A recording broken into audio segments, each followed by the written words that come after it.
안녕하십니까. 매일 아침 조간신문을 읽고 그 기사의 행간의 뜻까지 풀어서 딱딱 풀어드리는 송국건의 조간 딱풀 6월 17일 아침에 인사드립니다.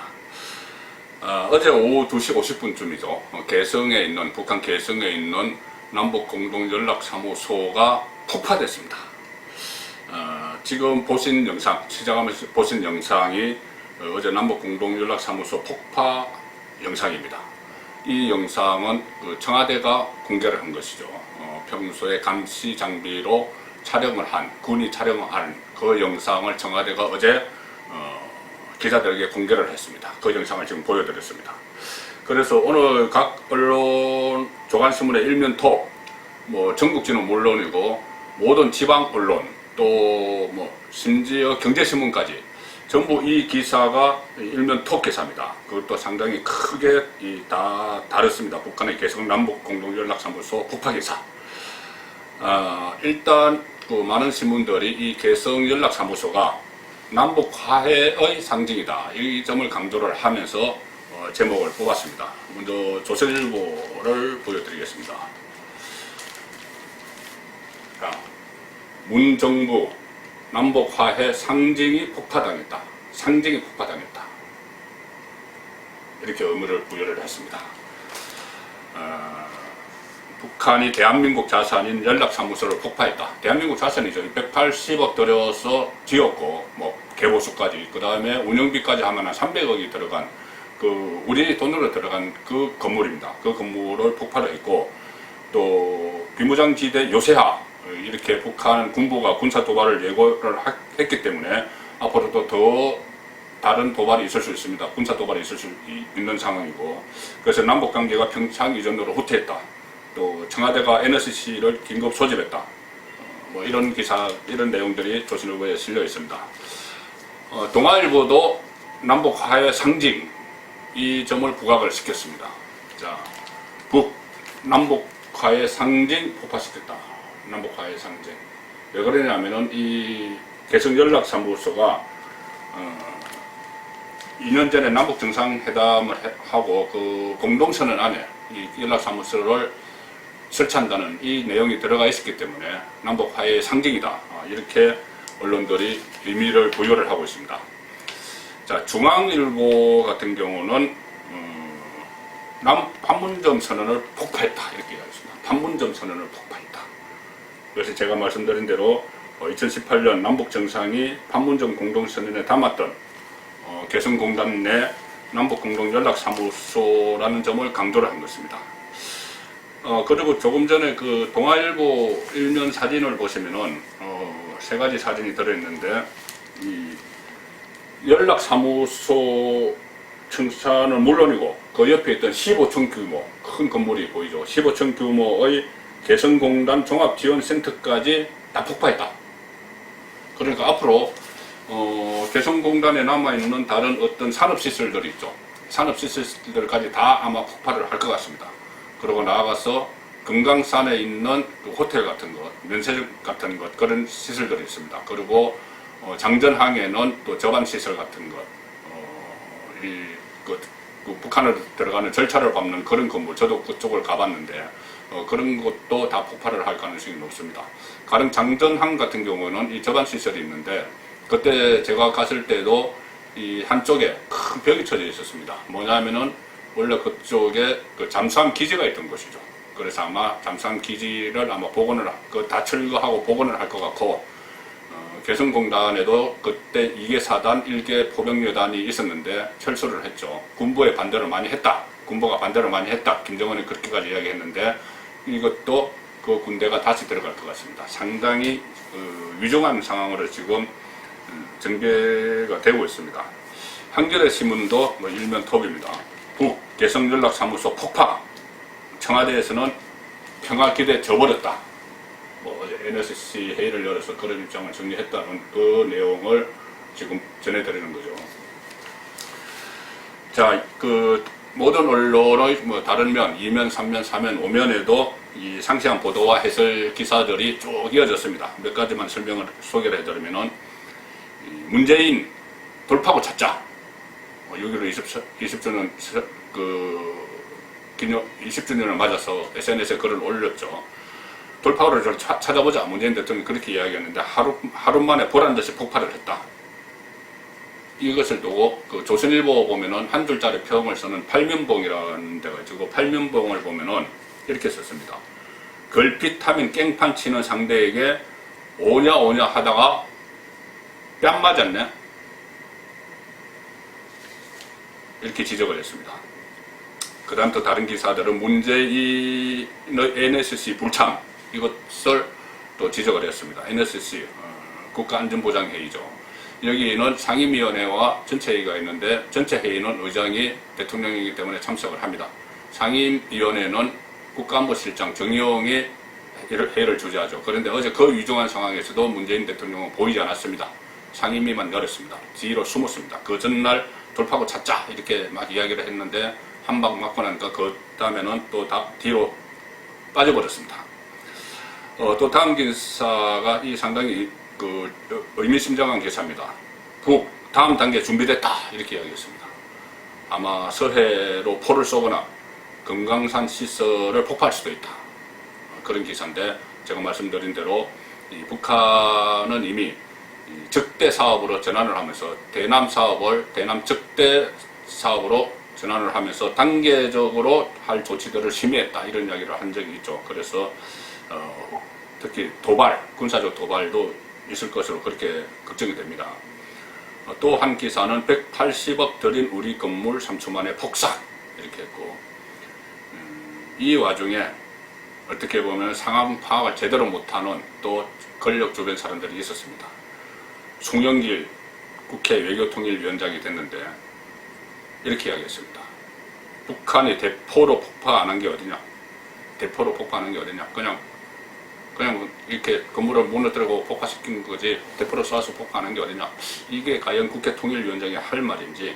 그리고 또 3시간 후에는 북한 용납 못해 이렇게 오락가락하는 이런 정도의 인식을 가진 사람이 지금 국회 외교통일위원장입니다. 윤건영 문재인 대통령의 복심이라고 불렀죠. 국정상황실장을 지낸 윤건영 지금 국회의원이죠. 탈북민 의원들이 당선돼서 북한이 자극했을 것이다, 북한을 자극했을 것이다, 이런 취지로 발언했습니다. 태영호, 지성호 이 사람들이 국회의원이 돼서 북한이 이랬을 것이다. 정말 그렇게 생각을 하고 있는 건지, 아니면은 다른 이유를 다 알면서 이렇게 이야기하는 건지, 둘 다 문제입니다. 또 한 언론 중앙일보에서는 북한 폭파 시위 이렇게 제목을 달고 분석을 했습니다. 남측이 제재를 이탈해서, 대북 제재를 이탈해서 미국을 설득하라는 위협이다, 뭐 이런 분석도 내놨고요. 주목되는 기사는, 이 상황에서 주목되는 기사는 김여정입니다. 김정은의 여동생이죠. 김여정 지금 노동당 제1부부장인데, 김여정이 이번 도발에서 주도적인 역할을 하고 있습니다. 김정은은 일단 뒤로 빠졌습니다. 중앙일보 사면을 보면은 군 앞세운 김여정, 10년 전 김정은 세자 책봉 때 닮은 꼴 이렇게 되어 있습니다. 군을 앞세워서 이 대남 위협 도발을 주도하고 있는데, 김여정이 그 10년 전에 김정은이 군을 앞세워서 이 세자 책봉, 그러니까 후계자로 부각되던 그때와 닮은 꼴이라는 이야기입니다. 김여정 노동당 제1부부장이 담화에서 13일 담화에서 다음번 대적 행동의 행사권은 우리 군대 총참모부에 넘겨주려 한다 이렇게 밝혔고, 그 다음에 총참모부가 위협을 하는 그声明을 또 내놨죠. 그래서 지금 여동생인 김여정이 2인자 후계자로 굳히는 과정에서 군을 지휘하는 김여정을 보여주고 있다, 이런 분석 기사를 실었습니다. 그래서 사실 뭐 신문 내용도 그렇지만은 최근에 김정은의 동향이 심상치 않죠. 위원장 그때 20일 동안 잠적했다가 나타나서 뭐 여러 가지 이야기들이 있었고, 그때 실각을 했다, 또는 뭐 김여정에게 그 실권이 넘어갔다, 뭐 이런 이야기가 많았는데, 그 이후에 한번 나타나고 나서 또 20일 주기로 나타나지 않았다가 또 한번 등장해서 건재를 보여주고 이렇게 하는데, 전문가들 이야기를 들어보면 이것은 상당히 좀 심상치 않다. 건강 문제도 뭐든 어쨌든 김정은에게는 뭔가 이상이 있는 것 같다. 그렇기 때문에 지금 김여정이 전면에 나서고 있는 거 아니냐. 그리고 특히 북한에서는 군을 장악하는 것이 중요하기 때문에 지금 이런 최근에 1년의 과정에서 김여정이 군을 장악을 하고 군에 지시를 하고 이런 모습을 지금 의도적으로 보여주는 것이다. 이 분석이 나오고 있습니다. 사흘 전에 김여정이 그 연락사무소 폭파를 미리 경고를 했죠. 멀지 않아 쓸모없는 북남 공동 연락사무소가 형체도 없이 무너지는 비참한 광경을 보게 될 것이다. 이렇게 하면서 사실상 지시를 했는데, 실제 그때부터 이게 뭐 폭파시키는 것이 하루아침에 장치가 되는 것이 아니죠. 며칠, 2, 3일 걸리는데, 그렇다면 그때부터 벌써 그 폭파 작업에 들어갔다는 이야기입니다. 그래서 앞으로 김여정이 여제 김여정이 대남 이 공세의 데뷔전을 치른 거 아니냐, 뭐 그런 평가가 가능할 것 같습니다. 그런 상황에서 조금 전에 연합뉴스에서 또 김여정의 역할을 부각시키는 보도가 하나 나왔습니다. 뭐냐면은 북한이 발표한 겁니다. 조선중앙통신이 발표한 건데, 지난 15일에 정의용 국가안보실장이, 그 15일이면은 그저께죠. 상당히 이 북한의 위협이, 김여정이 조금 전에 말씀드린 그런 위협을 한 그 시점인데, 정의용 국가안보실장과 서훈 국가정보원장을 특사로 파견하겠다는 제안을 우리 쪽이 했답니다. 청와대에서 했겠죠. 문재인 대통령이 했겠죠. 그런데 김여정이 이를 거절했다. 이렇게 조선중앙통신이 보도를 했습니다. 보도 내용은 이렇습니다. 15일 남조선 당국이 특사 파견을 간청하는 서푼짜리 강대극을 연출했다. 그리고 특사는 정의용, 서훈으로 한다면서 방문 시기는 가장 빠른 일자로 하며 우리 측이, 그러니까 북한이 희망하는 일자를 존중할 것이다. 이렇게 간청해왔다. 그런데 남측이 앞뒤를 가리지 못하며 이렇듯 다급한 통지문을 발송한 데 대해 김여정 당 중앙위원회 제1부부장은 뻔한 술수가 엿보이는 이 불순한 제의를 철저히 불한다는 입장을 알렸다. 자, 특사 파견을 간청한 그 엄중한 상황에서 그것은 우리의 문제고, 이 특사 파견을 거절한 주체가 김정은이 아니고 김여정입니다. 김여정이 그렇다면 일단은 이 대남 문제에 대해서는 모든 정권을 갖고 있다는 그 의미가 되겠죠. 북한 조선중앙통신이 김여정의 이름으로 이야기를 했기 때문에. 자, 그래서 앞으로 김여정 상당히 주목을 해봐야 될 것 같고, 아마 앞으로 군사적 도발을 할 때도 김여정의 역할이 부각이 될 가능성이 높습니다. 다른 오늘 조간의 정치민 기사는 뭐 그런 겁니다. 그 여당 상임위원장, 여당이 상임위원장 18개 국회 상임위원장을 싹쓸이 할 태세고, 야당은 의사일정 보이콧을 했고, 이런 국회 상황, 그리고 주호영 미래통합당 원내대표가 칩거에 들어갔다, 뭐 이런 건데 별 주목을 받지 못했습니다. 이 때문에 주목을 받지 못했고, 오히려 오늘 좀 눈길을 끄는 기사는 윤미향 국회의원이죠. 윤미향 관련 기사입니다. 자, 정말 여러 가지 의혹들이 있는데, 여러 가지 의혹에도 불구하고 본인은 본인의 길로 가는, 이것이 과연 정도인지 모르겠습니다. 자, 일단 조선일보 신명 기사를 보여드리겠습니다. 길원옥 할머니, 위안부 피해 할머니죠. 길원옥 할머니 통장에서 돈이 빠져나갔는데, 길원옥 할머니의 며느리가 그 이유를 묻자 심토 소장, 스스로 극단적인 선택을 했던 심토 소장이 무릎을 꿇더라. 돈 빠져나간 이유가 뭐냐 하니까는 무릎을 꿇더라. 심토 소장이 무릎을 꿇었는데, 무릎을 꿇고 그 직후에 극단적인 선택을 했다, 이 이야기입니다.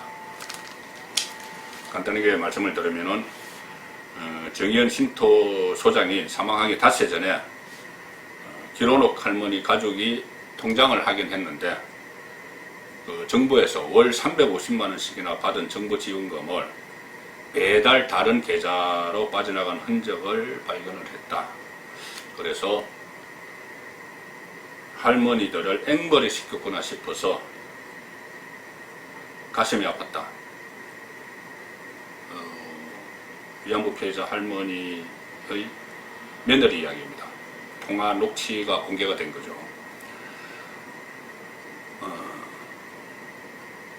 어쨌든 이 손흥미 씨, 극단적 선택을 한 손흥미 씨에게 이 매달 돈이 빠져나간, 정부에서 들어온 돈이 다른 통장으로 빠져나간, 그때 어느 통장인지는 모르겠습니다만은 손흥미 씨가 관리하는 통장이었던 것 같습니다. 그러니까는 이 문제에 대한 해명을 요구하니까는 손 씨가 해명 대신 조 씨 앞에, 조 씨는 며느리입니다, 무릎을 꿇었다, 이렇게 조 씨가 이야기를 했습니다. 그러니까 조 씨가 지난 3일에 다시 손 씨에게 해명을 요구하는 휴대전화 문자 메시지를 보냈는데, 그로부터 사흘 뒤 손 씨는 자택에서 숨진 채 발견이 됐다. 그리고 마지막 전화통화자는 아시다시피 윤미향이었죠. 이런 온갖 의혹들이 쏟아지는데 본인은 침묵으로 일관을 하고 있습니다. 그 와중에 오늘 중앙일보 14면은 또 새로운 의혹을 보도를 했습니다. 여가부 여성가족부 지원사업 심사에 윤미향이 참여를 해서 셀프 심사를 해서 지원금을 받아갔다는 이야기입니다. 중앙일보 14면 보던 내용입니다. 여성가족부가 지원금을 주는데 심사를 해야 되겠죠. 그런데 윤미향과 정의연 이사들이 그 심사위원회, 심의위원회에 포함이 됐다, 이 내용입니다. 윤미향은 2009년 10월부터 2년간 여가부 일본군 위안부 피해자 지원 기념사업 심의위원으로 활동을 했답니다. 또 정의연 이사들이 돌아가면서 심사를 했습니다. 그 사이에 수억 원이 이쪽 사업에 지원이 됐습니다. 13억 5,200만 원이 지원이 됐습니다. 올해 기준 위안부 피해자 지원을 위한 사업 예산만 해도 총 13억 5,200만 원입니다. 그것을 심의하는데 윤미향과 정의연 이사들이 셀프 심사를 했답니다. 그런데 이런 의혹들이 쏟아지는데 윤미향 국회의원이 정치 후원금 모금에 나섰다, 어제 보도가 됐었죠. 국회의원 윤미향 후원 안내, 이런 공지문을 통해서 이렇게 이야기를 합니다. 투명한 후원, 깨끗한 정치, 여러분의 소중한 응원을 희망으로 돌려드리겠습니다. 투명한. 윤미향 씨가 투명이라는 말을 쓸 수가 있을까요? 모든 기본 같은 것 불투명하게 다 처리를 했고, 본인의 재산 문제도 다 불투명하고, 심지어 딸의 미국 유학 자금, 남편의 신문사 운영, 모든 것이 불투명한데 국회의원 투명하게 하겠다. 그러니까 그 윤미향 의원 후원금 모집이 알려지니까 온라인상에서 18원을 후원하자는 주장과 함께 인증샷이 등장을 하고 있다. 이 중앙일보의 보도 내용입니다. 과거에 조롱을 할 때, 친문 네티즌들이 야당 국회의원을 조롱을 할 때 그런 수법을 썼었죠. 18원을 통장에 후원금으로 입금을 하면서 그 후원금을 내는 형식을 받으면서 조롱을 하는 그런 사태가 일어나는데, 이거는 윤미향 씨가 당하고 있습니다. 결국은 이 후원금 문제도 16년 동안 동고동락하던 그 친한 동료가 극단적인 선택을 한 지 며칠 됐다고, 또 많은 의혹이 이렇게 쏟아지는데, 결혼 후 할머니 통장에서 돈을 빠져나간 이유를 묻자 진토 소장이 무릎을 꿇고 이런 일을 하게 됐는데, 과연 지금 본인 후원금을 거둘 때냐? 법적으로는 문제가 없지만 인간적으로는 상당히 문제가 있는 것 같습니다. 정권의 혼술 딱 풀렸습니다.